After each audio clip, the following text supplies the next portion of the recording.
আমাদের বোন, আপনারা আমাদের সহযোদ্ধা, কতিপয় একটা ধর্ম ব্যবসায়ী গুপ্ত সংগঠন আপনাদেরকে ব্যবহার করতেছে ঢাল হিসাবে। আপনারা ওনাদের পাতানুপাতে পা দিবেন না। বেশিরভাগের দূষর, গুপ্ত সংগঠনের দূষর সুলাইমান যদি স্বেচ্ছায় পদত্যাগ না করে, আমরা আজকের পর থেকে আরো বৃহত্তর আন্দোলন সংগ্রাম দিতে আমরা থাকবো। আজকের এই প্রোগ্রামে কক্সবাজার সরকারি কলেজের সাবেক এবং বর্তমান যে ছাত্ররা উপস্থিত হয়েছেন, সবাইকে কক্সবাজার জেলা ছাত্রদলের পক্ষ থেকে আন্তরিক ধন্যবাদ জানিয়ে আজকে আমি আমার বক্তব্য এখানে শেষ করছি। খুদা হাফেজ। বাংলাদেশ জিন্দাবাদ। বাংলাদেশ জাতীয়তাবাদী ছাত্রদল কক্সবাজার শাখা জিন্দাবাদ। এবং আজকে এখানে যারা উপস্থিত হয়েছেন, আপনারা যারা সিনিয়র ছাত্র দলের নেতৃবৃন্দ আছেন, আপনারা আমাদের সাথে থাকবেন। আমরা প্রিন্সিপালের পদত্যাগের দাবিতে কক্সবাজারের ডিসি মহোদয় বরাবর শিক্ষা উপদেশ ডিসির মাধ্যমে শিক্ষা উপদেষ্টা বরাবর আমরা স্মারকলিপি প্রদান করবো। আপনারা সবাই উপস্থিত থাকবেন। ধন্যবাদ সবাইকে।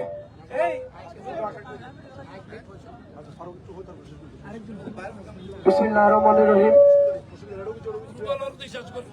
তিনবারের প্রধানমন্ত্রী, আমাদের আস্থা, আমাদের বিশ্বাস, আপসের নেত্রী, দেশ নেত্রী বেগম খালেদা জিয়ার যে নিমিত্তি করা হয়েছে, তার প্রতিবাদে বাংলাদেশ জাতীয়বাদী ছাত্র দলের এবং সাধারণ শিক্ষার্থীর উদ্যোগে আজকে যে প্রতিবাদ সভা করা হয়েছে, এই কলেজের ধর্ম ব্যবসায়ীদের সমর্থিত স্বাধীনতা বিরোধী শক্তি এই সুলেমানের পদত্যাগ দাবি করছি। এবং তার সাথে সাথে এই কলেজের যে দেশনেত্রীকে নিয়ে যে মহিলা, যে ছাত্রী, তাকে বহিষ্কারের দাবি জানাচ্ছি।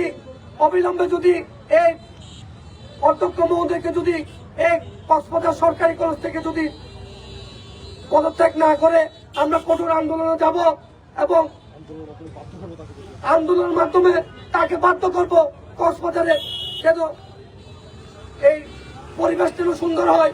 পরিষদে আরেকটা কথা বলতেছি, আমরা চাই না সুন্দর কক্সবাজারকে অশান্ত করতে। যদি আমরা আপনারা যদি প্রশাসনকে বলতেছি, যদি অবিলম্বে যদি অধ্যক্ষ যদি পদত্যাগ না করে, আমরা কক্সবাজার আন্দোলন ডাক দিতে বাধ্য হব। আসসালামু আলাইকুম।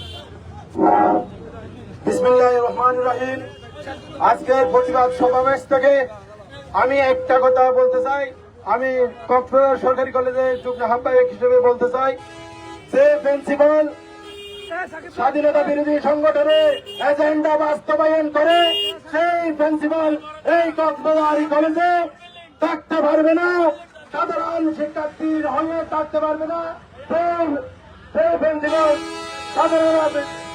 স্বাধীনতা বিরোধী সংগঠনের এজেন্ডা বাস্তবায়ন করে সুলাইমান এখানে থাকতে পারবে না।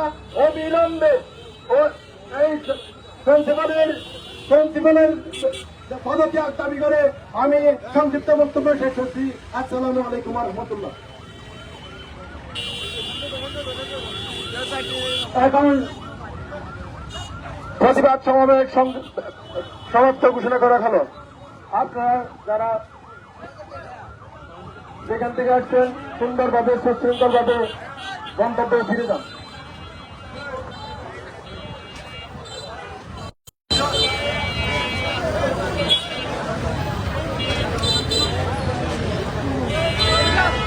সাকিব ভাই